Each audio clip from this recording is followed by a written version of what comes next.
It's the Worldwide Sports Radio Network.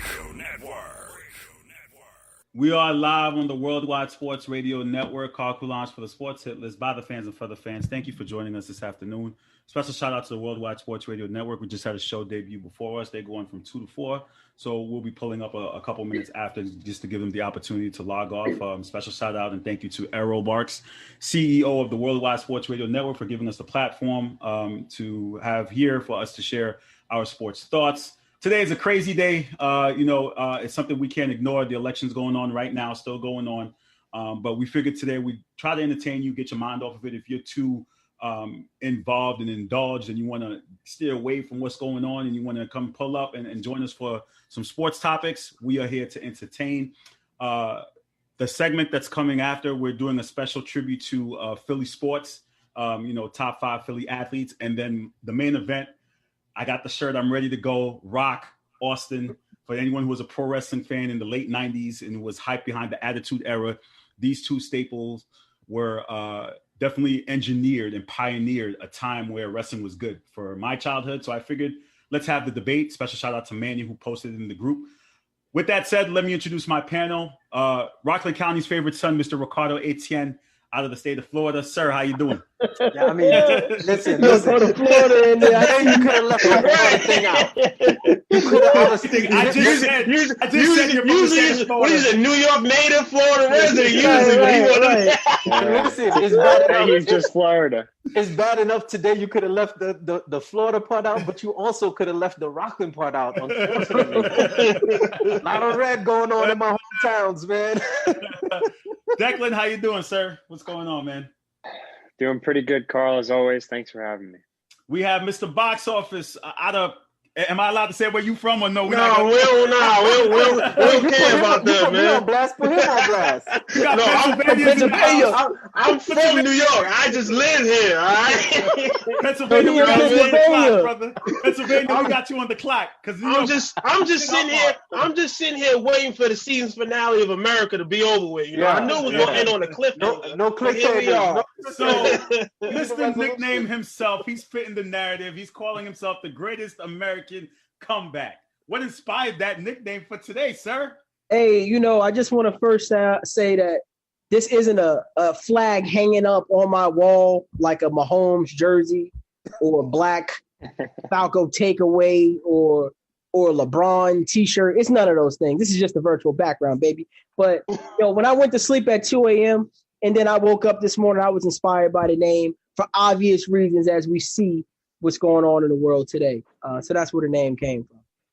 Okay, so gentlemen, let me start off with our standings. Rick, you my brother. I love you, my Haitian man, but you're blowing the lead here, fam. I'm telling you right now, it's getting close. It's a rough one this week. The standings right now, Rick is in first place at 64. Travis is in second at 63. Ray is in third at 61. And Paul is in fourth at 58. We here in week 9, so I'm just letting you know, this is where we want to pick with our hearts. All right, it's getting spicy. There is a grand prize at the end of it. I'm not going to reveal it just yet, but there is a prize. PS5. No, I'm not going that far. No. But Travis and Womack, you guys are tied at 54 apiece. I'm just letting you know right now, you guys are tied. So Womack is tied at 54 apiece. Week 8, talk about it. Travis, what were your thoughts after week 8? Man, I see a lot going on out here, man. I'm worried about a few teams, man. So I think it was Greg. He tried to tell me that injuries aren't part of a Super Bowl hangover, but I don't care what you say, man. 49ers, they got that Super Bowl hangover going on. I'm a little worried. Tomorrow's game is going to be interesting to me. I'm a little worried about Green Bay, man. I said it, I think, Sunday or last week that I'm worried about how they go against physical teams because, as you can see from Sunday night, they got dominated by the Vikings in the run game. So I'm a little worried about that. So I'm very interested to see how that game goes. Other than that, man, keep it going, man. I'm just here for it. I'm ready. I'm happy. We still got football going on. Ricardo, what you worried about Nate McMullen? No, I'm worried about that run game. I'm worried about. We all know Shanahan going to design a good run game. Who the hell is the running back? James Tasty?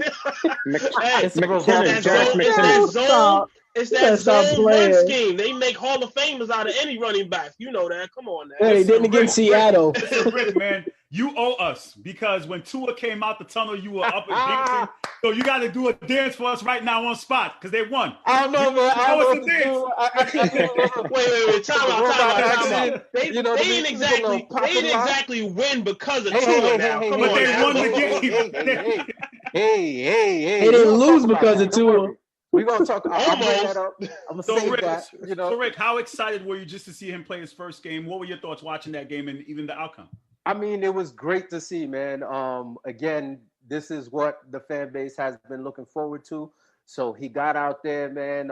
We got the win. Everybody's going to say, oh, the stats were this and the stats were that. But at the end of the day, the man is 1-0 as a starter in the NFL. And you know what I mean? You can't be mad about that at all, regardless of what the stat line looked like. So very excited to see how things went down in that game, specifically defensively. And like I said, I'll touch up a little more on that later on. But throughout the league, a few thoughts and whatnot. Seattle bounce back game. You already know. I felt like that was going to come no matter what. DK Metcalf was not going to get shut down 2 weeks in a row. He came out and balled out like he do. So, you know, as far as I'm concerned, Seattle for me is the biggest threat to the Chiefs, in my opinion, that I see so far. And they kind of nailed that home last week. On the other side, though, I'll say the Steelers, man, it took me a while to kind of really say, all right, this Steelers team is really damn good. But this Steelers team is really damn good. On the opposite side of that game, you know, the Ravens got a few things they got to figure out, man. They got the running game kind of really kicking. It sucks to get that type of productivity on the ground and get a loss. You know, Lamar kind of had a little bad spots here and there and whatnot. So there's some things that the Ravens definitely need to kind of look to tweak. You mentioned, Travis mentioned the Packers as well. We kind of need to see them level out because we have these peaks and valleys all the time with them. So, you know, we hear the RELAX and whatnot. That's cool. But we really need to see the Packers level out so we can truly believe that they're going to be a threat. But yeah, man, it's a fun season so far, man. I feel like every week we get all types of nuggets that are like, oh my God, I can't believe this happened. Oh man, I can't believe that happened. So NFL is rocking so far. So I hope, you know, we're almost halfway through. I hope we keep going and make it all the way through the end. Greatest American, I got 2 bones to pick. Well, actually 1 bone to pick with you. First and foremost, you did call the Bengals winning out of everyone. Congratulations on that pick. The second thing is Don't do that. The Broncos one. You asked to change it, and I saved you. It should be. You know what, Carl? Thank you for saving me on that pick because I did save you because I could have easily not blocked you from changing it, but I said, you know what? Keep your ground, and you kept the pick, and you actually went out with by 1 point. So I should get a thank you, Carl, right? I will say thank you, Carl.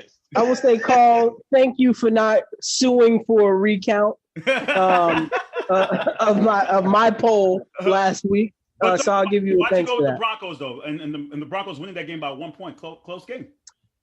What I felt like was the Chargers, who is not a healthy football team defensively or offensively for that matter. I felt like they would score a lot of points. I didn't think they would score as much as they did in the first half. All right. So that's why, as you guys know, well documented in my chat, I said, damn, the Broncos.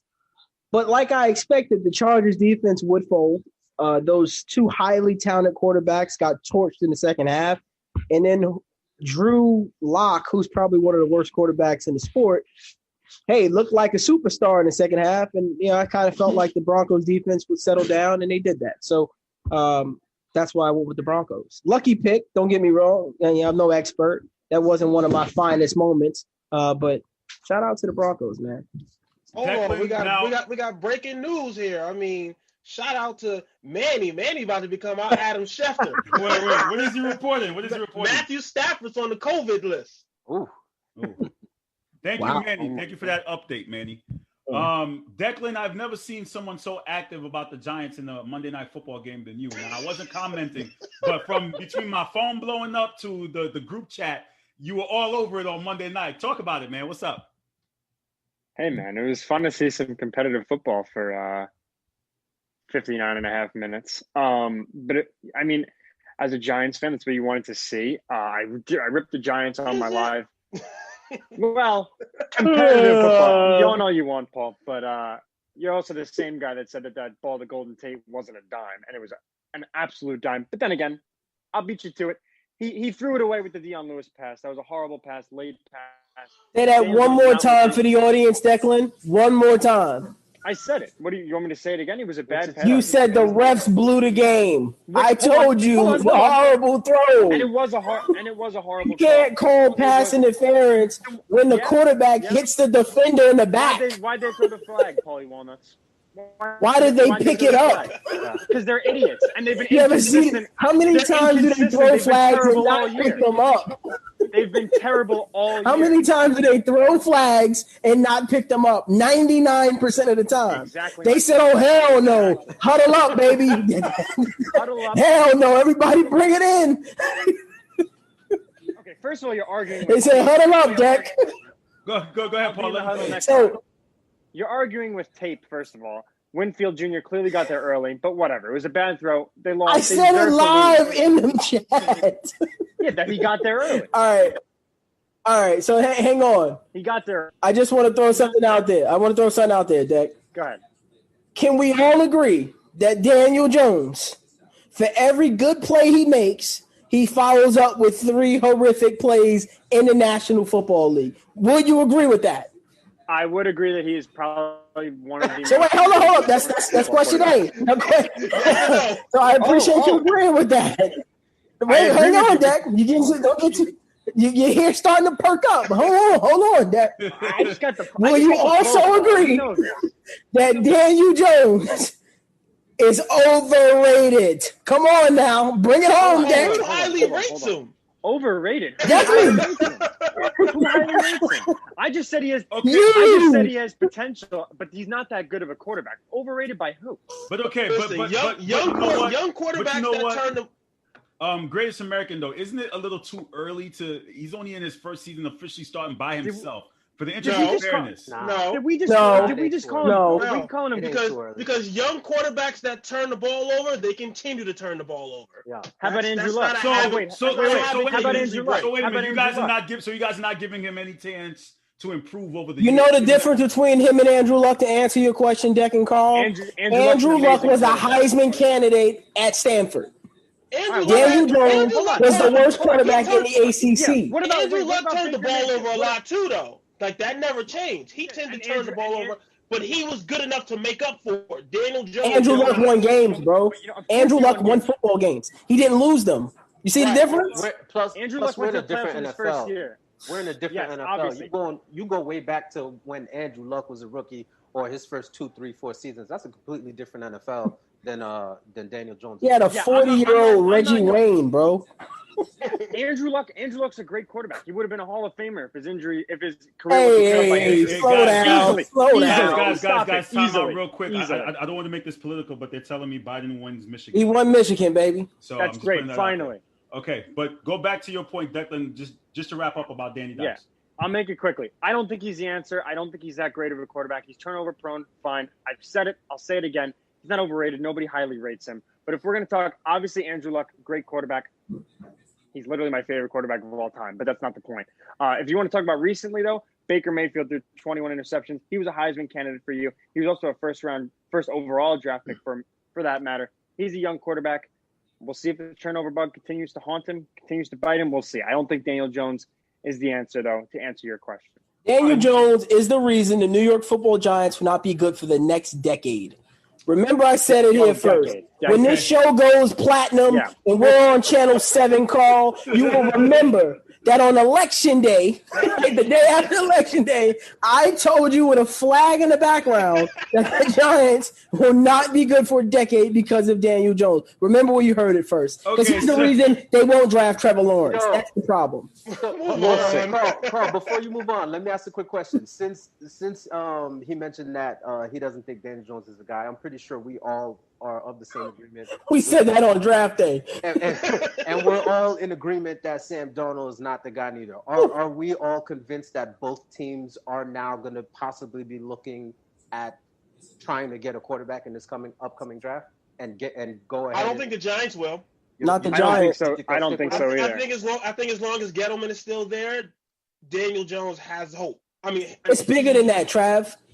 You do not waste the number 6 pick and bail on them in 18 months. or 20 games. You just Exactly. don't historically. Because then now your job's on the line.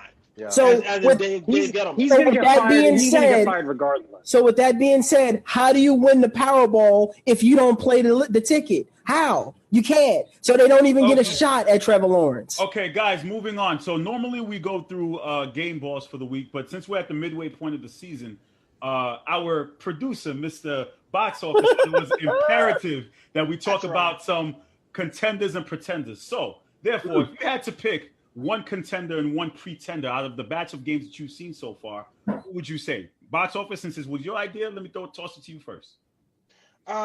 Easily one of the contenders. I mean, I'm not gonna give you the easy layup, but I'll go Bucks as a contender. Ah, What? I mean, I could have said Chiefs. I could have said Chiefs. I could have said the Chiefs. Or That's the the easy Steelers, one. or the Steelers too, right? Right, you could All right, that's a decent one. As a pretender, we're gonna go Bears. I mean, they got 5+ wins, but do we really think they're contenders here? I mean, let's be Okay. real. Declan, Wait. Yeah, can I just ask a question? Are we going contenders or pretenders? Because no offense, Box Office, you know I love you, but like, you just picked one of the best teams in the NFC. Like, that's like if you asked for a fantasy sleeper and give me Patrick Mahomes. Are we gonna? But he said a contender. I could have sat here and said the Chiefs. Like, I'm just giving you. You could've. You want a team that's not. All right, I'll give you the Saints then, because I'm not really sure about them yet. ain't the but- Saints first in the division though? Yeah, Box But Office. we haven't seen. But no. But see, here's the The fans problem. are saying No, it's too the easy. The Bucks. All right, the Bucks. I think the Bucks are probably the better team, but the problem is with the Saints, we haven't seen them at full capacity yet.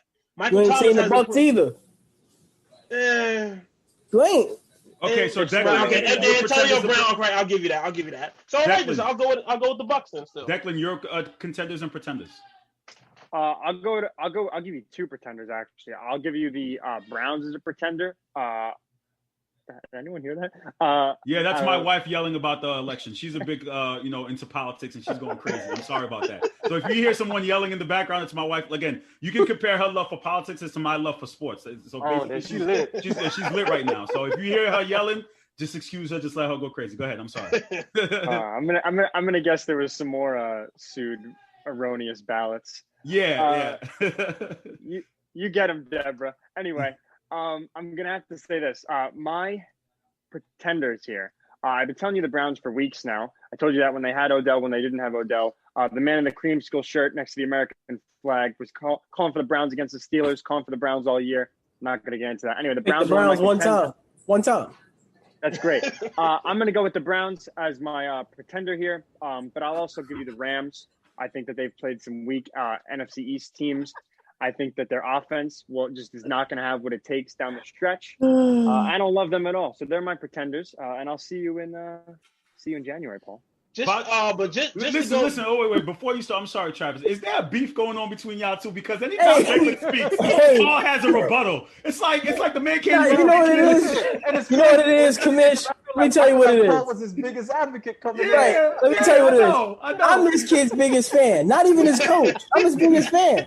But he knows that trying to drop bars to the legend MVP like me, it's gonna go well for the fans. He's much better than African Paul was at that. I will say that. You know what I'm saying? Rick, if you had to pick your contenders and pretenders, who would you pick for the first half of the season so far? All right, so pretenders for sure. I'm gonna echo two sentiments already, man. I've been telling y'all I wasn't messing with the Bears from jump, even when they started off. What was it, 3-0 or 4-0, whatever they were. The Bears are a sham straight up. The Browns as well. I don't care what they got going on over there, how much talent they put together, man. Until I see that team get into a playoff and do something productive, they ain't worth nothing to me. Contenders, I'm gonna go with the Colts, man. Like, this is a sneaky 5-2 team who, when the defense is on, they are on. You know, like if they come out and play defense the way they are capable of at their max, I think they can really do some damage. People are going to say, oh, they haven't really beat anybody yet. But you look, if you want to go look at the schedule, look through the rest of the schedule. They don't really play nobody left neither, you know. So they've got a fairly favorable schedule in a fairly favorable division, considering the Titans have dropped 2 games now. So I think the Colts, especially considering we haven't seen much consistency from them on offense, if they happen to be able to put that together and get some key contributions, a guy like T.Y. Hilton, who hasn't really done anything all season, imagine he kind of starts coming along. Waiting for that to click. Yeah, if that I starts, don't think it clicking is. and the I think defense T.Y.'s. I think he's done I for. think You might be right. I agree with you, Travis. I am of the belief that I think Ty might be a little bit on that side. But again, if he's able to flash just a little bit, a handful of games or whatnot, this team is very dangerous. So at 5-2, man, that's a team I don't think anybody's really talking about. And the way they can play defense, man, they could really do some damage. I could actually, I just want to get the T.Y. Hilton part. I think he benefited with Andrew Luck big time, and I think he's seen a decrease in production since Brissett and Phillip Rivers. I think this is T.Y.'s last year in Indianapolis. I think I see him going to the Bears next year. That's my early pick. Just my early pick. I think it would be a nice team fit for both of them. All right. Let's go to Greatest American. Who are your contenders and pretenders so far? So, my contender is the Arizona Cardinals. I told you guys since the NFC West preview that Arizona would be real. They've come out and they've been realer than I thought, right? Without a running game. I think they stopped playing with the Kenyon Drake experiment. Chase Redman is certainly the engine that makes that train go. He's now the full-time guy. We already seen an early chemistry between Kyler and Nuke, and now they brought along Christian Kirk as a deep guy. I'm just not sure how you stop. Arizona stops themselves. I don't see teams stopping Arizona. And defensively, you've seen what they did on Sunday Night Football. You don't need me to speak that rhetoric. Now, my biggest pretender, I'm all for the hot takes, is the Buffalo Bills, and let me explain to you why. Josh Allen has literally closed the door on himself. Right, Dak? I see you rubbing your hands. He's closed the door. We already knew what he was trying to do with that. Games 1 through 3, Josh Allen literally sat at the top of the MVP chase with Russell Wilson. Super accurate, made plays out of the pocket. Since then, we've seen Josh Allen literally regress to a bottom 10 quarterback in the National Football League. And he's played so poorly that they should have lost all 4 of those games. They happened to split due to Cam Newton fumbling with 30 seconds left in a second game against the sad New York Jets. So we talk about the Rams being pretenders and having a weak schedule. Well, guess what? I'll take the Eagles over Buffalo any day of the week when healthy. Any day of the week when healthy. So that's the first thing. So I also want to get back to Buffalo really quickly before we move on. No running game at all. Defensively, they cannot stop the run. Stopping the run does not change as the season gets longer. Pass defense usually increases. But the ability to control the front 7 doesn't change in week 13 as compared to week 5. It just doesn't happen. They made 0 moves to help that front 7, and I think for that, they're in trouble. Luckily for them, they might get a home game, but I think Miami is coming. Shout out to Rick, shout out to Tua. But they do get a home game as it stands, and that's the only shot they got. But pretenders for Josh Allen, number 17. Okay, so as we head into... Can I ask one question? Go ahead, Trav. What do you guys think about the Titans? Because I'm starting to put them in a pretender role. Ooh, nah, I don't know, man. That defense is suspect. They can't rush the passer. Like, offensively, they got it, but the defense, I think, is not clicking this year. They letting go of Vic Beasley. Javavian Clowney. As they should. Right. But Javavian Clowney, he's not what they expected, and I never thought he was going to be. I mean, he's more of a disruptor instead of a pure pass rusher. I think that defense is kind of suspect. Is going to hurt them. Let me answer your question, Trav. The reason why they are not pretenders is because when the weather gets cold and the wind starts blowing, nobody wants to tackle Derrick Henry.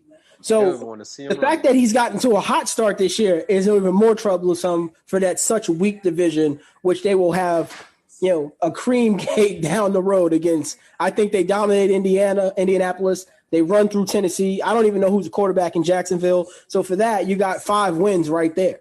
So I'm going to say contender.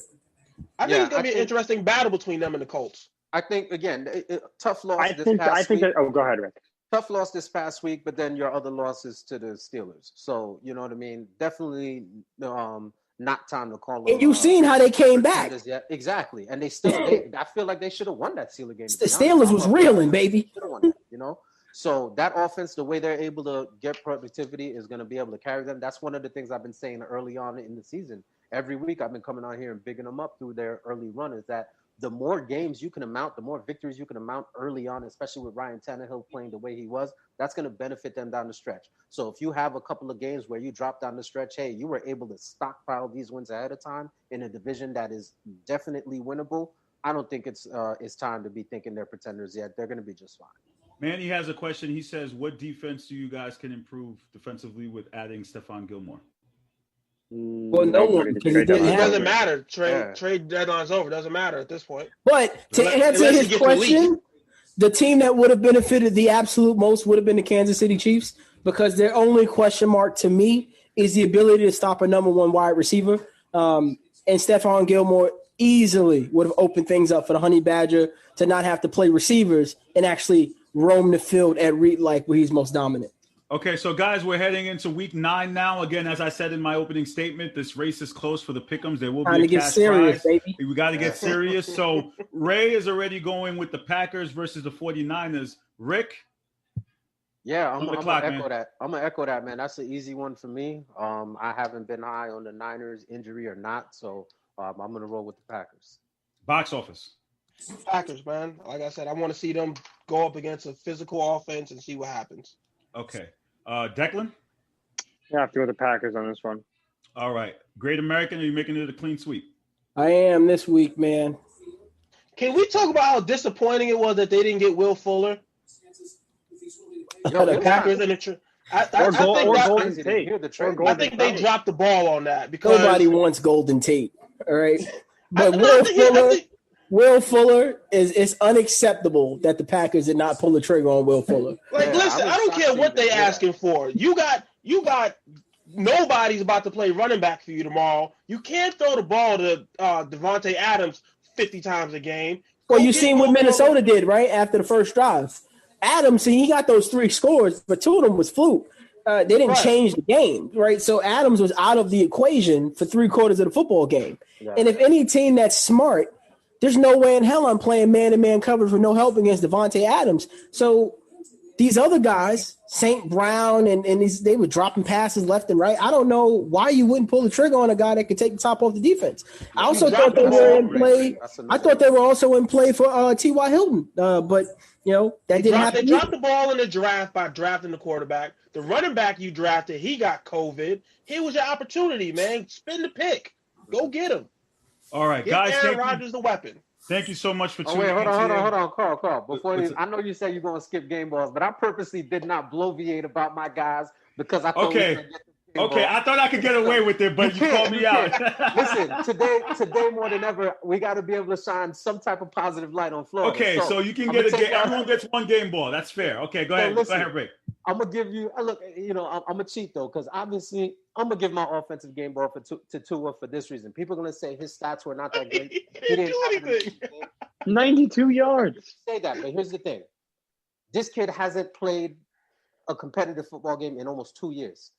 He came out against Hey, last a year. hard-hitting defense. a Yeah, he great played last defense year. front, took a mean hit right off the bat. Sure, he fumbled, but guess He what? almost got killed. He almost got killed, So to be able to come out and take that type of hit right off the bat after not playing football for how long, and then still go down and have such a productive drive the second time around, score that touchdown. People gonna say, yeah, he didn't do much, but guess what? Him starting gave that team energy. Y'all seen me hype on Sunday the way I was? It's because I was watching the team get hype as soon as they saw him, man. The energy you got from that defense specifically, that comes from putting Tua into the lineup. Speaking of the defense, that's a bad defensive team right there. I'm gonna need people to start putting Very underrated. on the Miami defense. That is one of the top defenses in the league. Despite giving up 31 points 2 times this year, they are tops in points allowed, only giving up 18 and some change. You've got you get 2 fumbles, 2 interceptions, a fumble return for a touchdown, a punt Return. for a touchdown. These kids are out there active, and it goes back to what I've been saying about you go from that tanking season last year to turning the tide towards the end of the season, start winning some games. You got these young kids, super energetic, super hype, and once you plug in Tua, that only adds to that, man. Between Tua and Wilkins on defense, leading this team, you got Jones and Howard over there in the corners, man. This team's gonna make some noise, and if Buffalo gonna get caught slipping, we're gonna mess around and win this division. Okay, Paul, who you have as your who you giving your game ball to? My game ball goes to Joe Burrow. Let me tell you why. Not one of his finest moments statistically, But the game Joe Burrow played against the Tennessee Titans, who we think are contenders, is the game you play that a franchise quarterback plays. Big time football. Super efficient, move the chains, make the tough throws. And he was super composed in the pocket. I mean, I was skeptical of Joe Burrow coming out of LSU, man. Joe Burrow is already I said it yesterday. He might be a top 10 quarterback through 8 games already. The future is bright in Cincinnati, except for the polls here for Democrats.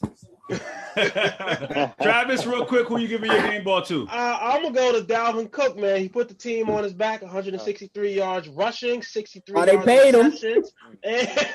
and 4 TDs, man. He put the team on his back and won that game for the Vikings.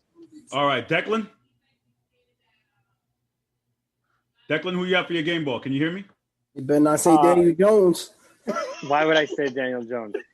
That's Got child's to win play. to get in around here. Yeah, and I'm gonna have to say one thing about Joe Burrow. I'll take Joe Burrow over the next 10 years than over Lamar Jackson. That's Peter Schrager from NFL And Network. Josh Allen. I'm with him on that one. And Daniel Jones. Yeah. Well, I'll take myself over Daniel Jones. Relax. I'm gonna have to go. I was gonna go with the guy Robert Spillane, who picked up Lamar Jackson in Pittsburgh. I figured I'd keep it interesting, but I'm going to go with Drew Lock. He had a lot of critics on his back for the past couple of weeks, really since he's been drafted, and especially this year. And he comeback kid. He got a nice dance move at the end. But since he threw three solid touchdowns and orchestrated a nice comeback against a team that offensively is solid, defensively is potentially the Falcons 2.0. All right, guys, thank you for joining me here. We'll see you guys on Sunday for week 9. I know Paul and Rick may pull up for the Stone Cold versus The Rock. Travis, who do you think is between that Austin and Rock? Who you got? Man, it doesn't matter who you have, man. I like it. It doesn't matter because The Rock. Good job. I'm going Stone Cold though, because that was my guy. You know what I mean? Declan, who you got, man? Who you got?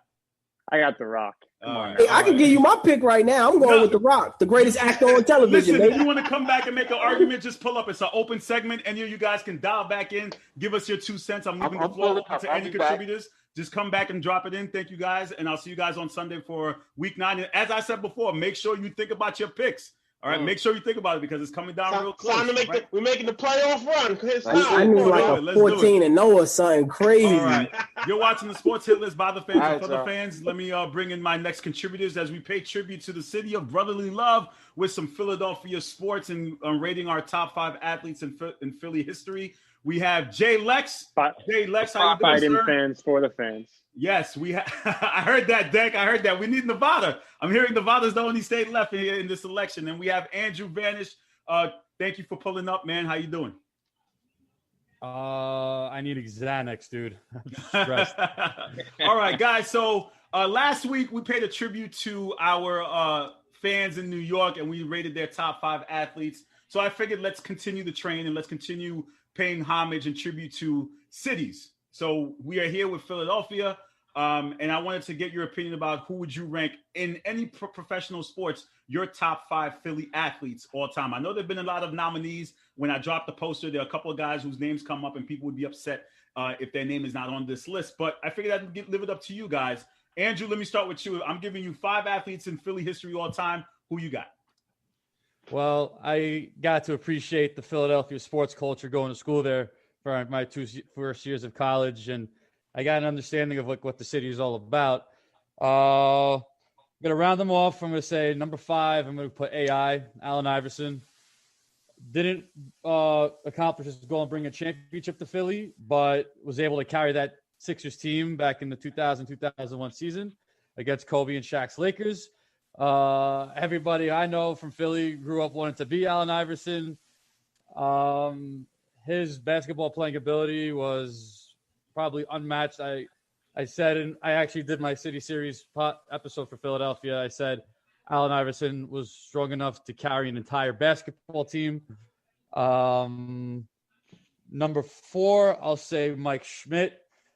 He was part of the first Philadelphia Phillies team to bring a World Series title to Philadelphia, as well as being one of the all-time greatest third basemen. as you can see in our Mount Rushmore episode of the Sports Hit List. I recommend everybody who's watching live to binge watch all that Sports Hit List content. Thanks for the plug, bro. I'm going to plug me. I'm going to plug you. That's only Absolutely. fair, right? Of course. Plug away. Plug away. Number 3, and I'm going to put him as number 3 only because he didn't bring the title back. But obviously, you guys know I'm a Denver Bronco fan, and Jets and Giants get the love too. But growing up, it's because of this man. I'm a bit partial to the Eagles. This is Donovan McNabb. McNabb, quarterback in the Eagles, 4 consecutive years in the NFC Championship. Him not being able to get through those first 3 times was a little bit disappointing. The 4th time him breaking through. The 2004 Eagles team was the first time as a kid I rooted against the AFC, because as a kid I would always root for the AFC team because of the Broncos.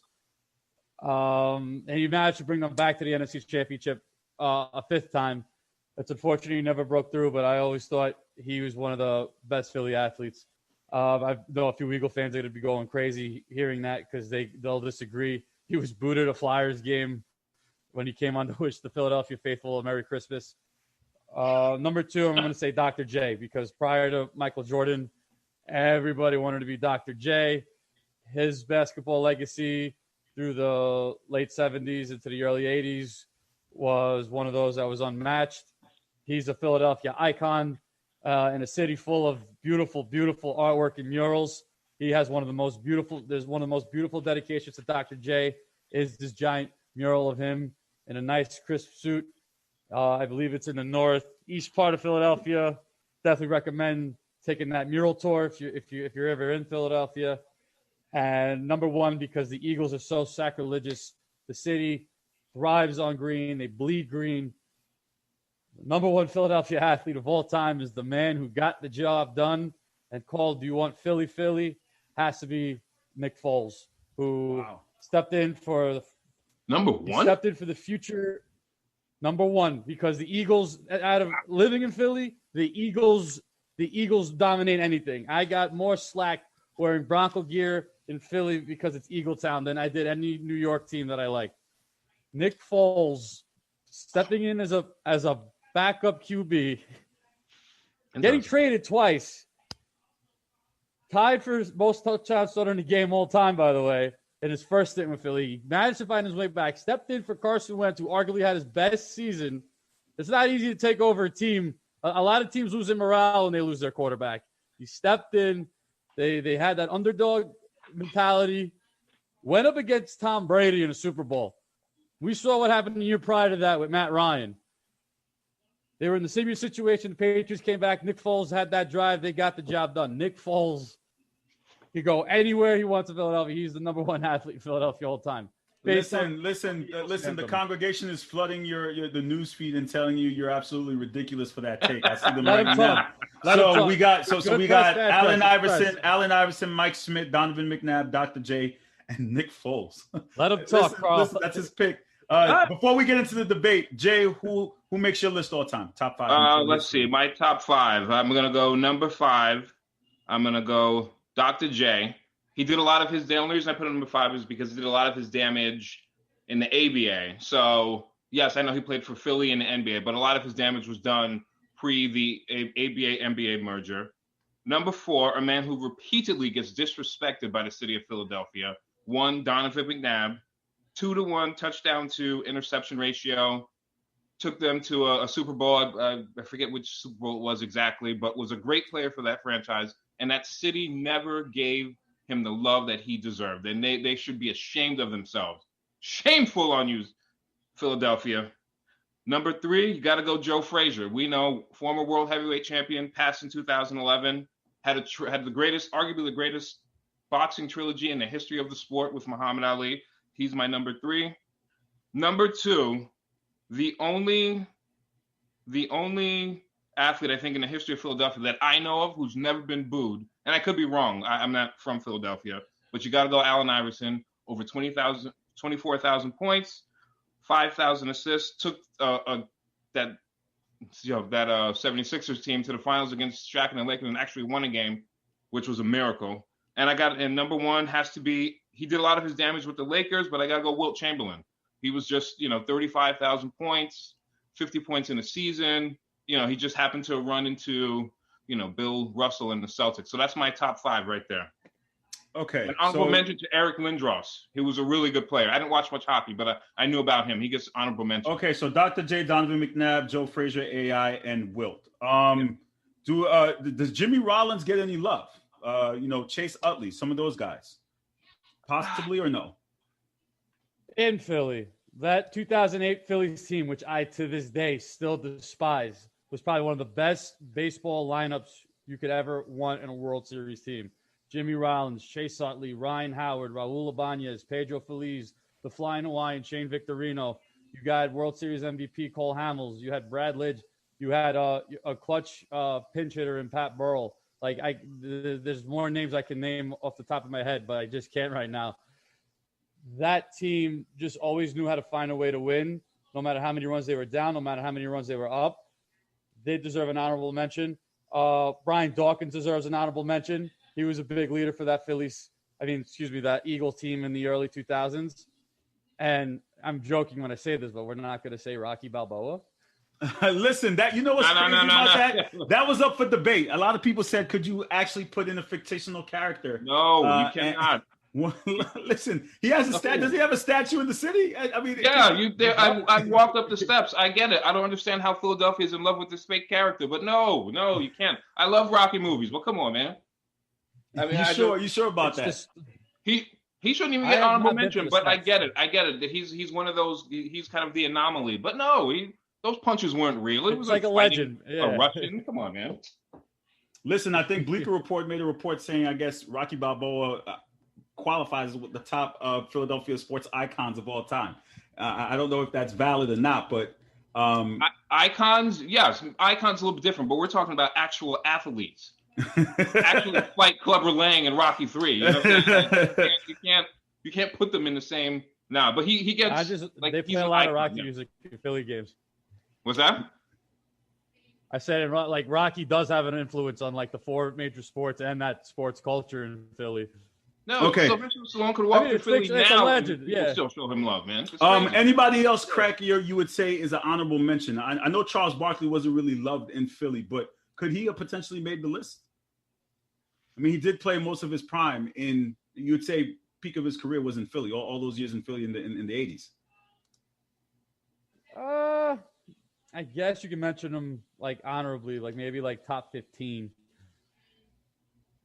Jay, what do you think of Charles, Sir Charles? I think because you could mention him, but I think most people remember him for his Phoenix days, when he was Sir Charles, league MVP, went to the finals against the Bulls. A lot of people didn't really follow him when he was playing for the 76ers. And I don't know what his relationship is like, and he hardly ever mentions them. So I would say honorable mention, but he's not really he's not in the fabric, like a Dr. J, for instance. Talk about more about. I would throw. Go ahead. I was going to say I would throw Claude Giroux and Bobby and a few of the Broad Street Bullies into that that top 15 with Charles Barkley as well. Oh, here's one name too that I just saw. Reggie White played for the Eagles. Would you put him in there possibly too, or do we more recognize him with the Packers? I more recognize him with the Packers. I wouldn't put him there. they had a very good team, but didn't really. That was Randall Cunningham, Seth Joyner, and those guys. But those guys they're not really Philadelphia to me. I mean, he went to the Packers, won a Super Bowl, so people don't really. It's the same thing with Charles Barkley. People, even though he played his prime there, he doesn't really. He's not in the fabric of the Philadelphia scene. I could be wrong, but that's just how I feel about it. Andrew, you do have a lot of Reggie White jerseys on Sundays in Philly. Oh, do you really? He does have some sort of an impact. Okay. Yeah. I guess he does have some sort of an impact. I put him in 9, maybe that 9-10 border. Okay, guys, any final thoughts here? No, not really. I think, like I said, I'm going to give honorable mention, even though I didn't watch him, to Eric Lindros. But I think the fact that Philadelphia hasn't won too many championships is a big issue. So it's very hard to distinguish who's the tops. I think it's more just a feeling you could pick, the New York Yankees or something like that, and like a bunch of guys won championships. So it's a lot easier to pick certain guys like in New York. But I think Philly's hard because they haven't won a lot of championships. But that Nick Foles pick doesn't sit right with me, Andrew. I know it's your own personal list. I understand that, and I respect people's lists because I went on a rant last week about lists. But Nick Foles as number one, only is that a reach? Because the Eagles have such a stronghold. If you ever go to Philly on a Sunday, everything shuts down, everything is green. That city was starving for a championship, and Nick Foles stepped up when he had to. So that's why I put Nick Foles as number one. That Nick Foles picks is tough, man. Yeah, the guy's a career backup, and he had like a flash in the pan. Like he's throwing interceptions now, or was he in Chicago now? So maybe if he goes back and wins another championship, but I can't see him. I can't see him back to Philly. Forget number one. I can't. He's let go of first time. What's that? I didn't catch what he said. I can't. Yeah, I honestly can't see that as a valid. I don't know. Like I said, everyone is entitled to their own list. We know how these lists go, and I get it. He was able to engineer. You might as well put Rocky Balboa number one if that's the case.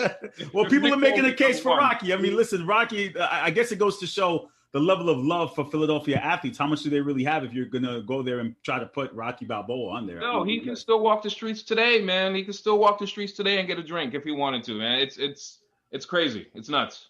All right. Well, thank you so much. I don't know what happened to Andrew, but before I let you go, we were talking. I guess I want to transition into the Austin versus Rock debate. Yes. Who do you have in that debate? When we talk about the greatness in pro wrestling and what these two gentlemen were able to do for wrestling, what are your thoughts here? If you're talking strictly pro wrestling, the edge has to go to Stone Cold because he encompassed the entire Attitude Era. It's different with Rock because he kind of veered left and took it to Hollywood and WWE studios and everything of that nature.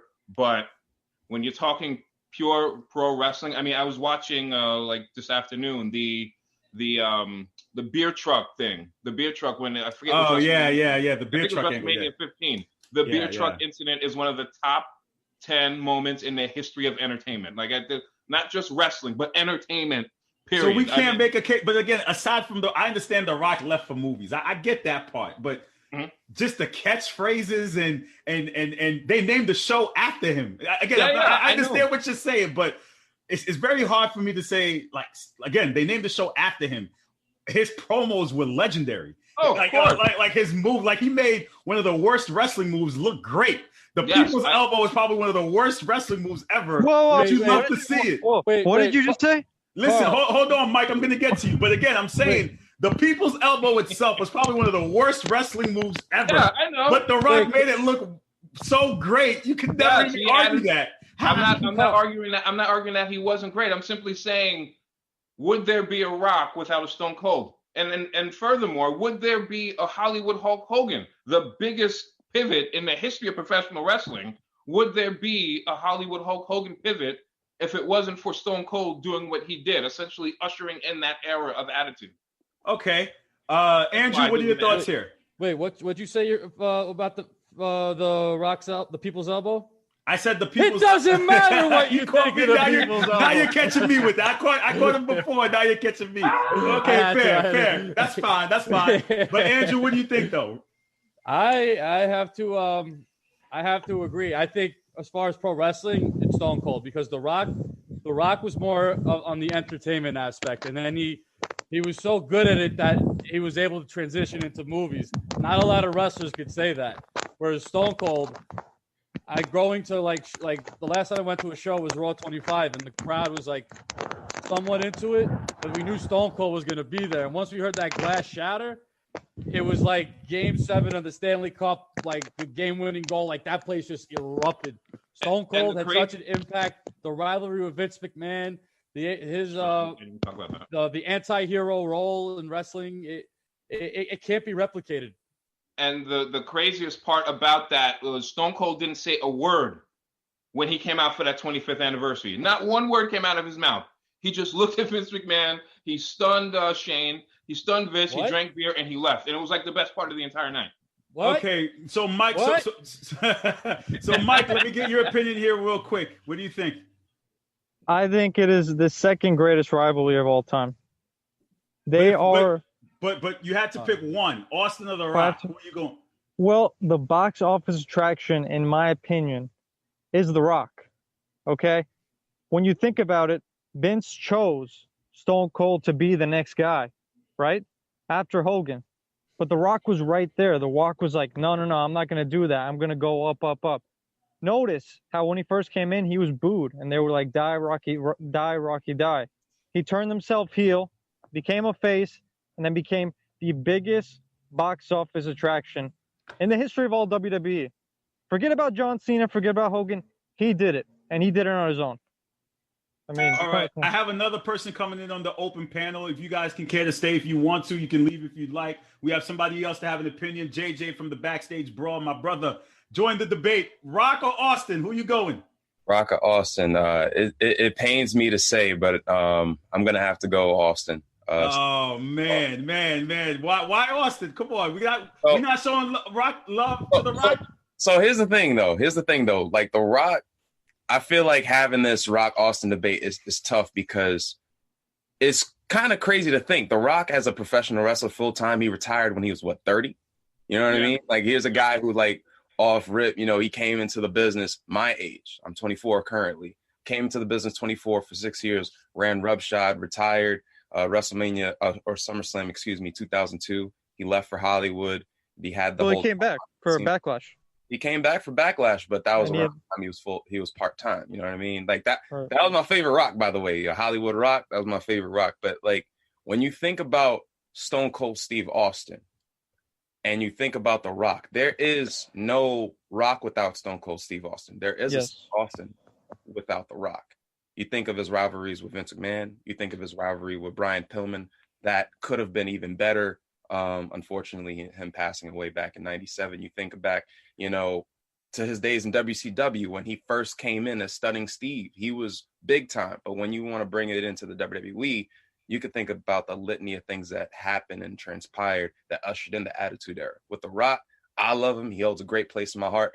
My older brother, Randy, another person, a member of the Backstage Brawl, he basically, that's his idol. But, I hate to say it, Stone Cold won out. He's 2-1 over The Rock, so I got to go Stone Cold. I think we have another contributor here. Again, this is an open panel. I don't know who's coming in. I just sent out the passcode to everyone and told them they can pull up. The president of the Laker Nation, Brooklyn Division, Mr. Anthony Magic Mullen, reigning defending NBA champion. Austin or The Rock? I'm getting right to it, brother. Who you going with?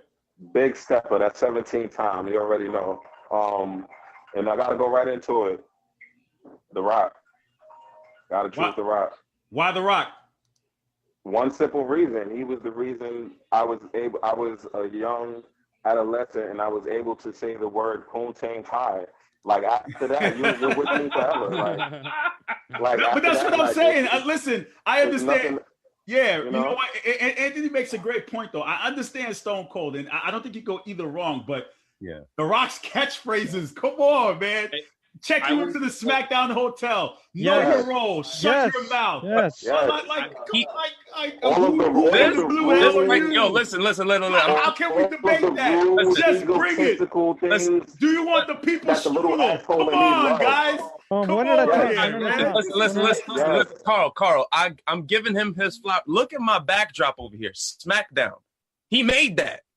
So I'm giving him his flowers regardless. But I will say though, Stone Cold's on the banner. Arguably the greatest match though, I will give to Rock versus Hogan, Skydome. I think it was WrestleMania 18. Yes. I remember exactly where I was. I was at Hooters in Albany, New York. And when they were going toe to toe, the place was, the entire place, like the waitresses, everybody was into the match. So even though I give the slight edge to Stone Cold, The Rock, Hogan, WrestleMania 18, still to this day, the greatest. We were like when Hogan kicked out, forget it. Like Hooters, the roof could have came off the place. That's how good a match it was. Let me ask you guys a question. I want to ask everybody this question. Yeah. Should it have been Stone Cold? No. That was initially what they wanted to do. No. There's no way. And I don't like dealing with this. There's no way you put Stone Cold in that spot. No. Rock Hogan is just passing of the torch. Hogan had his infamous promo, so did The Rock. Like, it's icon versus icon. You felt the electricity. The guys just stood and looked at each other for like 10 minutes. Exactly. And all you heard was the crowd. I don't think Austin would be able to electrify like that. Absolutely not. No. So there's from no that way you do standpoint, no. And that's the edge where like I feel like The Rock has over him. Like I personally, again, I pick Stone Cold, but like he has that aura thing. Like I'm big on like Michael Second to HBK, The Rock is the best entertainer. Hold on, I can't hear you, Ant. You're gonna have to clear up, bro. I can't hear you, man. I'm gonna mute you for a sec. Go ahead, JJ. What were you saying? Nah, but he was actually gonna touch on the point, like basically being an entertainer. You know what I mean? That entertainment aspect of pro wrestling entertainment before it was our Wrestling Federation, like that is The Rock. You know what I mean? He got I'm getting goosebumps now just thinking about WrestleMania 18. Now, I wasn't even there live, man. No, of course. Just getting goosebumps okay. But let me say this, though. So you know what? Let's toss this into the debate, right? Longevity. The Rock now takes a 7-year hiatus, comes back in main events, not once, but twice with John Cena. Come on, guys. Listen. Hold on a second. He main events twice. Headlines, WrestleMania 28 in Miami and WrestleMania 29 in New York with John Cena after taking a hiatus. We're not going to give that any credit. Yes, we are. Hold on a second. Hold on a second. Like, Austin had to retire. Austin Carl. also dropped the ball and took his ball home. Whoa. He quit. No, Carl. I'm going to call it what it is. No. No, what? Listen, he was not in the shape. He's not in the shape to wrestle anymore because of his knee. But that's longevity. But that's durability. Does that not count? Fault. How's that not his fault? Taking care of your body? The Rock is able to take care of his body better than Stone Cold. That doesn't count. No, he got injured in both matches when he came back. Exactly. So we're not counting that, though. We're not counting that. The longevity. No, that doesn't matter. If The Rock stayed in WWE, would he have been able to have that longevity? Because these guys will take off. He did take he went to Hollywood. He works out. He does a few movies. He goes home. He keeps working out. He's already. And by the way, that second Rock Cena match stunk. By the way, yes, the first one was good. That second one stunk. So here's the thing, Carl. Here's the thing, right? And I prefaced it by saying, had The Rock like and Stone Cold like had a similar age in terms of when they came into the industry, it would be a different discussion. But The Rock was like a baby when he came into the industry. He was my age, bro. He was me. And he left at age 30. His prime could have lasted until, Roman Reigns is the champion right now. He's 35, right? The Rock, 2007, he turned 35. He could have lasted 11 years. He didn't need to. No, but he didn't need to. But that's the Rock. No. Hold on, guys. Time out. I think we have another contributor joining us. This is the open segment here on the Sports Hit List. First time I'm trying Let's go. Let's go. Join the debate with the fellas. Rock Austin, pull up. Rock Austin. What side are you on? Who's next? Whoa. Hold on, Rick. I can't hear you, man. Go ahead. Say that again. No, I can't hear you, man. You're not coming in clear. You sounded like Dialine on the Chappelle Show, dog. Okay, come back on. We'll come back to Cheerios, baby. But again, what I was trying to say was The Rock did what he needed to do in 7 years, no? Like, he was able to establish himself as a prime. What else could The Rock have done after that? He became champ. He was a tag champ. He entertained us. He was the Rock and Sock connection. His run was great. What else did he need to accomplish? Whoa. So you used the longevity discussion, but you only used the 7-year bracket. There we go. It was the same exact span. 96 to 03 was the same exact span. Carl, we got you. You got me. That's and fair. also, if we want to keep it real, like in terms of how like WWE and AEW and all these different types of like public like these North American companies, they want to build that top star, that top guy. People are still trying to replicate Stone Cold Steve Austin. AEW is trying to replicate that with Jon Moxley. That ain't happening. WWE tried to do the establishment, like the anti-establishment, like feud. That's with not Roman Reigns. That's not replicate with Roman, with Seth, all these different types of people. Okay, so I think I have Rick coming back in. Rick, you here? Yeah, my sound good? Yeah, you good. Yeah, so join the debate, bro. Who you got? All right, so I've been listening. I've been hearing all the cases made and whatnot. So I got to jump right off the back and say, listen, what Stone Cold was able to do for the company, at the time when he did it, ushering in that Attitude Era, when WCW legit was threatening to take over the industry, it was the perfect time, right time, right place, right situation for Stone Cold to really, really blow up. I mean, he was the catalyst for, what we were able to see within the industry, especially when we started getting those Monday Night Wars and whatnot, man. Like, that was on the back of Stone Cold. Like J-Lex mentioned, like, maybe we don't get a Hollywood Hulk Hogan and an NWO if not for what we were getting from Stone Cold. Yeah, man. With that said, it's The Rock, bro. Like, it has to be. It has to be. Yo, he has to be. Here's the thing. It has to be. I'm gonna put it. It's entertainment. It's why they changed the F to the E. Yo, listen. I'm gonna put it as simple as possible. Those two dudes walk into any room right now. Who is everybody rushing to? You can't say that because The Rock has. But that's a part of it. But that's a part of it. That's a part of it, though, because listen, that's a part of it. What enabled him to get to that level in Hollywood is what he was able to do in WWE. And not only that, it was able to catapult him there, but then it brought back a whole bunch of eyes and viewers from Hollywood who never really watched wrestling before and brought them over there. So it's the same thing as right now. You announced that The Rock is going to be on Raw or SmackDown on the next episode, and the rating's going to be through the roof. Yes, with Stone Cold as well, but I think on a different level, just because you're going to get the type of eyes that aren't generally going to click into there. What Rock was able to do, I think it's a bit of what Hogan was able to do to make the industry very commercial and very entertainment. Rock took that to like the whole nother level, man. I mean, the guy is the biggest star in the world, and that started with what he was able to do in the WWE. You gotta pick one of them. Let me put this in there. They both transcend outside the pro wrestling sports culture. That's a given. You don't have to watch WWE or a single wrestling match to know who Stone Cold or The Rock is. But when it comes to if they both walk into a room, a lot of people don't be surprised, don't know about The Rock. They're going to see him as Dwayne Johnson. They just see him as this action movie star. And yes, it comes from WWE, but a lot of people somehow forget that and they just call him Dwayne Johnson now. Mm-hmm. Okay, so we got another person. Hold on, we got somebody else pulling up. We got Manny's in the building. Manny, what are your thoughts? It was your idea. We have the open segment. First time I think I have 8 people on here. Let's do it. Manny, what are your thoughts here, brother? There's Nick. First off, gentlemen, what's going on? Hope everybody's doing well. We hanging in, brother. We hanging in. Shout out to The Rock. Rocky Maivia. If you remember when he first came into the game, Survivor Series 1996, baby. Never forget it. I met that man right before he went to Sunday Night Heat. I met him in Queens at a little spot that everybody knows. I got to remember the name. But let me tell you something right now. Everybody likes Stone Cold because Stone Cold was the first person that could actually beat up his boss and get away with it without getting fired. So I give him that. But The Rock is the most electrifying man in the world in sports entertainment. When this man came, he performed. Next to HBK. All right, we could debate that later. Yeah, HBK gets his flowers. I give him that. But right now, it's not about HBK. It's about The Rock.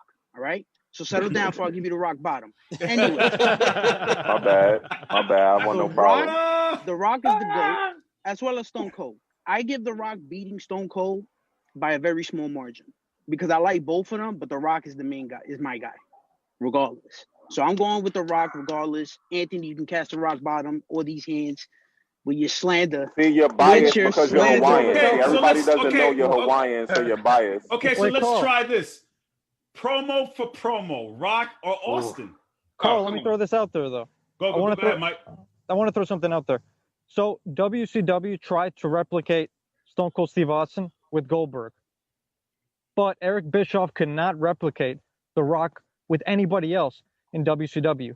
What does that say? That The Rock truly is one of a kind. Now we're going to talk about promos. Nobody can cut a promo like The Rock. If you tell me, oh yeah, this guy can cut no, forget about it. Okay, The Rock so that can means sell just with his promos alone. Okay, so that means we're giving the edge to The Rock when it comes to the promos. Oh yeah. Yeah, definitely. When it comes to actual wrestling, are we giving the edge to Stone No, The Rock. No. When it comes to wrestling, he barely wrestled. You gotta keep it real. Exactly. Who barely wrestled? Stone Cold. Stone Cold. So The Rock gets that edge too. Yes. So that's 2-0. I don't know about that. That's hard. What do you mean? What do you It mean? is just like we was talking about. He was hurt a lot, which is why he have a lot of promos. He have more promos than he does actual matches. Okay, we have another hitless contributor joining it in. Ziggy Zig. Zig, I don't know if this is too many. I'm trying it out. Zig, join the conversation. Where's my Austin with the Rock, brother? What's Where's going Nick? on? What's going on? I'm gonna make it quick, man. Listen up. I remember coming in.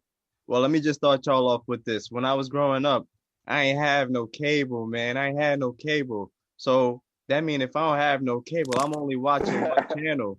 And I'm only watching one channel. That channel is Channel 9, UPN, Channel 9. SmackDown.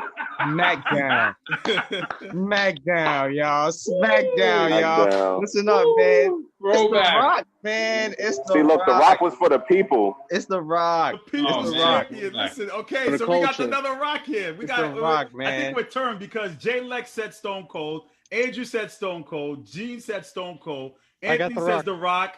The Rock. Mike, got you got The The Rock. Rock. Yep. Rick says The Rock. Ziggy says The Rock. So I think we're in favor of The Rock here. I don't know. The Yo, panel's going here's- Rock wins. Here's something. Here's one of the things I want to touch on, like specifically with The Rock, and we talked about promos.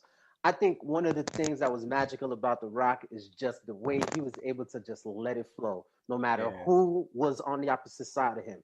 I always think back to Jericho's debut. Yes, how hype that 1999 Survivor, Yo. 1999 SummerSlam. I remember was that. Yeah, huge build up. They built that up forever. Everybody knew Jericho was coming. Everybody couldn't wait for Jericho to come. And this big monumental occasion, who did they put him right up against right out the gate, man? That back and forth was classic. Stuff like that. And then I think back to Mick Foley.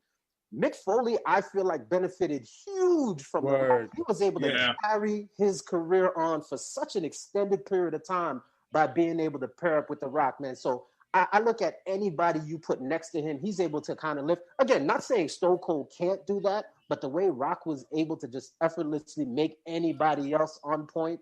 Come on, man. Okay, so but you know what? Here's a stain on Stone Cold's career. And again, I'm not trying to nitpick at Austin. But You killing Stone Cold, bro. listen. Go ahead. 2000 WrestleMania. I'm not trying to 17, nitpick. Let me nitpick.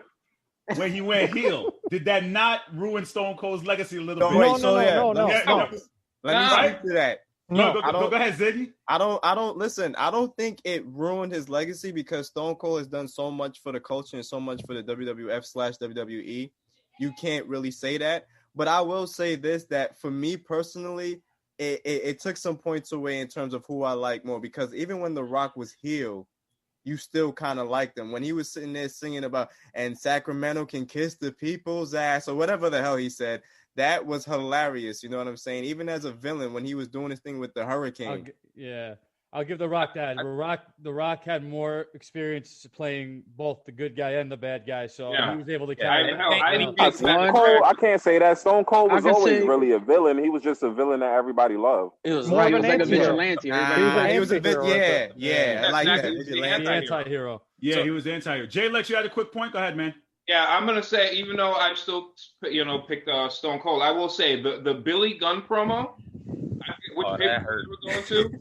That Billy Gunn promo was probably top 5 promo of all time. Listen, one of The Rock's best promos was when I think he was heading into Armageddon 2000 when he makes fun of all 5 people in the ring. He makes fun of Rikishi, The Undertaker, Triple H, Kurt Angle, all of them. I think that might be the best promo. That's one of the best promos of The all one time. with Lillian Garcia, he goes, "Lillian, do you get wet with perspiration when thinking about The Rock?" What are you doing, you Rock Exactly. Yo, listen, Exactly. I love Stone Cold. Don't get me wrong, but when you look at the list of The Rock's promos, you're like, this his brother was promos Yo, are even JJ got SmackDown on his background. I know, and he. Don't forget. So quick point. Rick touched on something like I think it was a while back. He was like, basically whenever Rock makes an appearance, you feel it, like it hit. I remember it was like one comeback back in like 2016. He came over, he was like roasting Big Show. He's like, it should have been you in the movie, not me. It should have been you. And then Big Show cracks the laptop. I remember that. Yeah. We talk about, basically having some damn, they did Rusev dirty back. But anyway, forget about that. And he had to side with the New Day. Like you felt all that. I will say this though, in regards to the Austin, because Carl said or asked whether or not it diminished his aura when he turned heel in 01.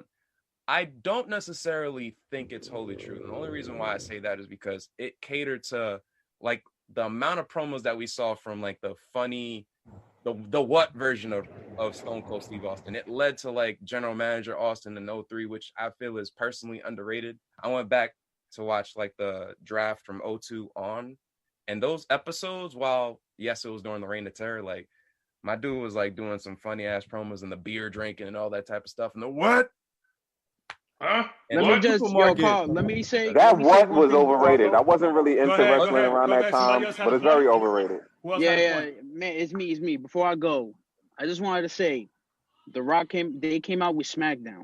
I think somebody said it before. They made the show. When you have a show made up for you on another day of the week, you won. That's it. Yeah. Have a good night, gentlemen. I think we have another person pulling up. I think Clint, this is one of Rick's boys. Is this Clint, right? Stone Cold's the best, and that's the bottom line because Andrew Van said so. I'll see you guys in the hit. All right, take care. Hey, Clint, can you hear me? What's up, man? What's up? Yeah. What are your thoughts here with this debate, Austin or Rock? Man, I'm Texas boy, so I'm a Stone Cold guy. But like what he just said right when I got on just now, I mean, The Rock getting his own show, like that. That kind of makes you the GOAT, you know? I mean, it really does. Okay. We have another contributor coming in. And I mean, it just depends on what you like. Okay, we got the Greatest American Comeback. What do you think, sir?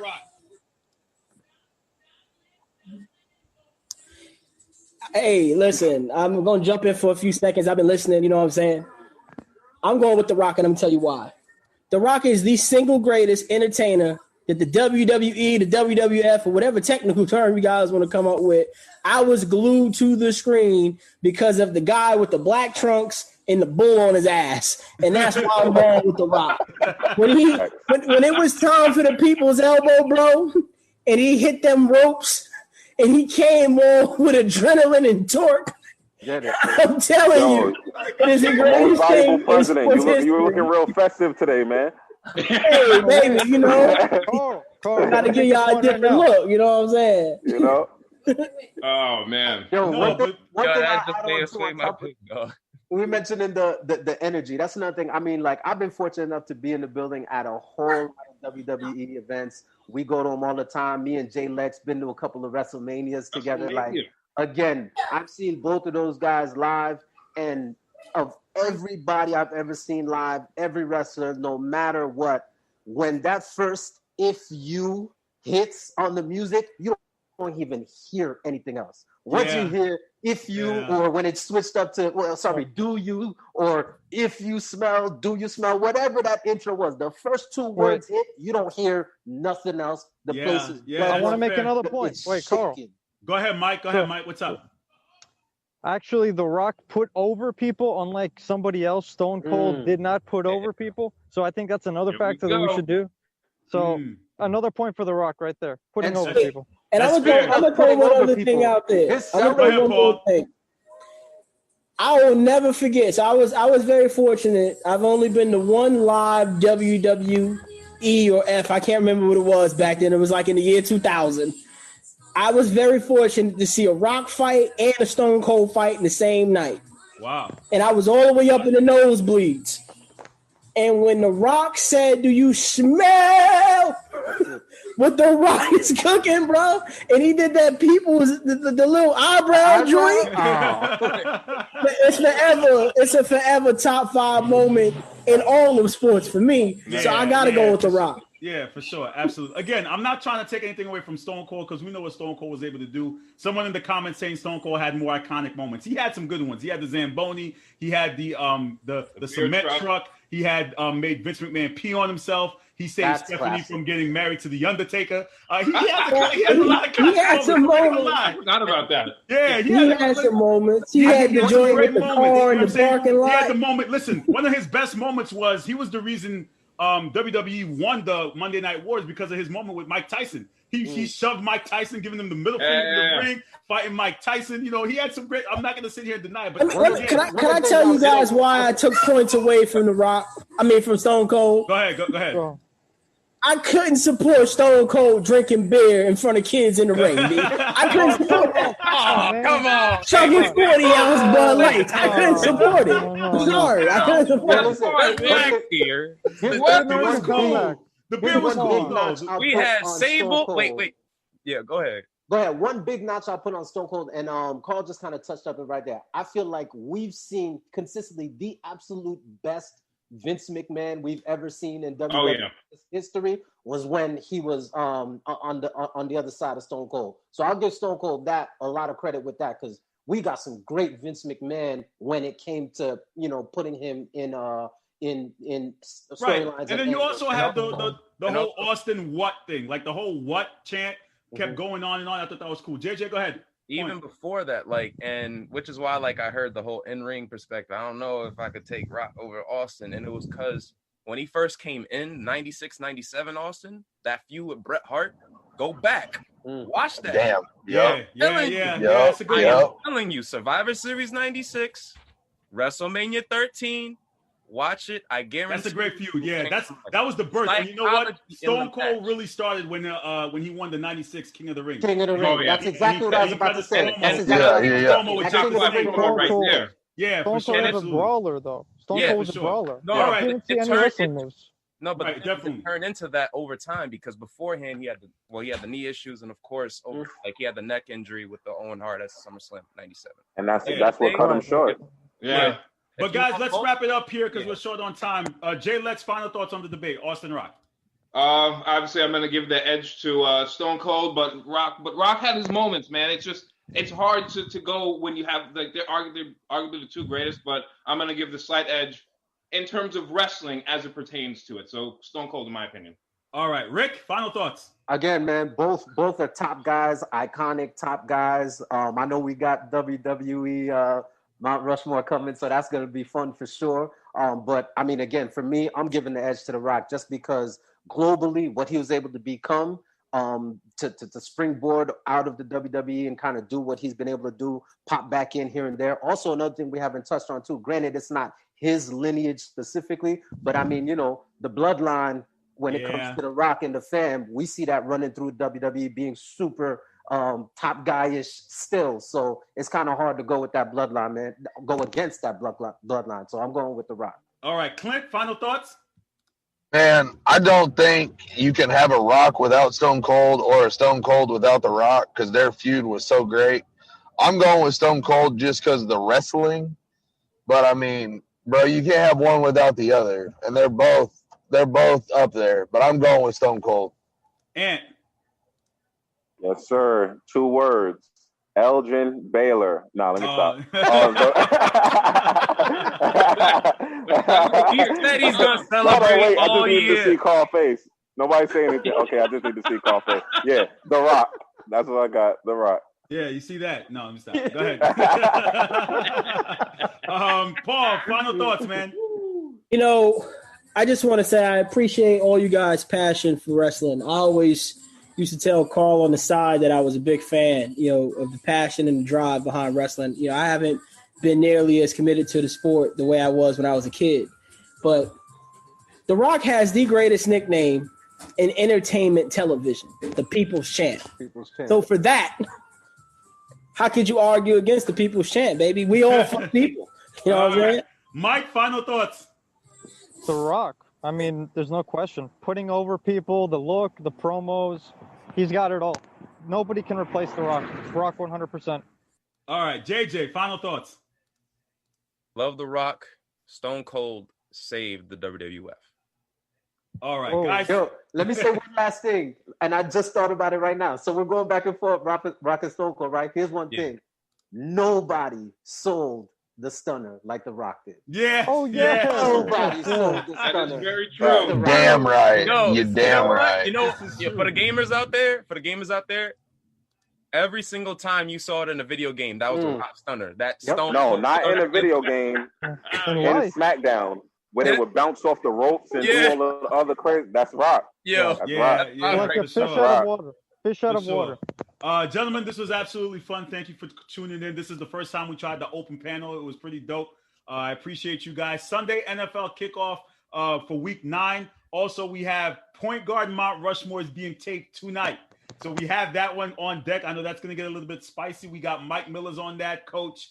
I believe. Oh, you know Ziggy Mark and Jackson's Anthony. on there then. No, I don't know if Mark Jackson's on there, but that one was really good. And in speaking of pro wrestling, I believe we have a 7-episode slated for Mount Rushmore. ESPN and whoever else is doing Mount Rushmore better give us our damn credit because we started it first. We need Jackson. No, because all of a sudden now I see all these other outlets, all these other places out there doing Mount Rushmore, Clutch Sports Points. Just remember, we were starting this in July. July, the Mount Rushmore started. Now all of a sudden, Isaiah Thomas and all pro and other pros. Wait, did I just miss that? Did I just miss that? There's going to be a wrestling Mount Rushmore. Did I hear that? There is a wrestling Mount Rushmore, man. There is one brewing because there's a big debate about who cracks the GOAT. I believe Shawn Michaels is at the top of the list. Some people disagree. Shawn has to get his flowers. Don't get me started on a Shawn tangent because I will create a remix if my man Shawn is not a Mount Rushmore top 4. We know how that goes. I mean, Tom Kenny. Shawn has to make it, all right? Oh, Shawn Michaels is better than Triple H. Shawn Michaels is better than all of them. And don't get me started because I will go on and on. I will go to 6 o'clock to advocate for Shawn. We're not going to do Shawn, I was a fan of Shawn Michaels. We're not going to do that to Shawn. No. I was a fan of Shawn Michaels. Anytime you get kicked in the face on live television, you got to be a fan, baby. The showstopper, the main event, Mr. WrestleMania. Mr. Who's to look good, bad. Shawn Michaels is at the top of the list. I don't care what anybody's got to say, but the Grand Slam champ. Don't forget. It's Shawn. Don't forget. Come on, man. He's the reason Brett had to go to WCW because Brett was so jealous of Shawn. We know it. Let's not. We're not going to do that. No, we're not going to do that. I said it. He was jealous. No, I said it. What? Staying for the people in the back. Jay Lex, you got beef? I said it.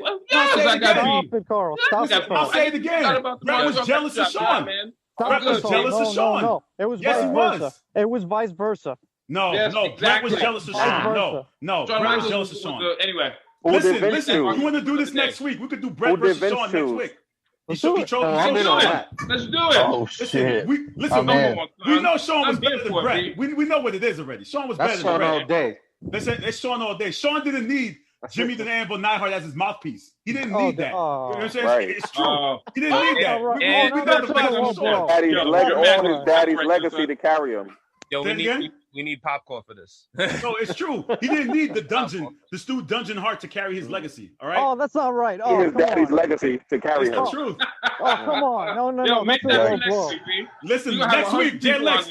Listen, Jay Lex, you want to do that next week? I'm game. Shawn versus Brett. I'm game, man. I'm here, man. It's not even a debate, though. Man. Get out of here, man. So wait, Jay Lex, you going Bret Hart? I'm going Bret Hart, yeah. Are you sure? Stop it. I'm 100% sure, yes. Next I'll see week. you next Oh, week. my God. Pull up next week. Pull up next no. week, Let's next go. week. Pull up next week. Me versus you. It's on. I'll talk to you guys soon. Take care. I'll see you on Sunday. All right, y'all. All right. See you on Sunday. It's the Worldwide Sports Radio Network.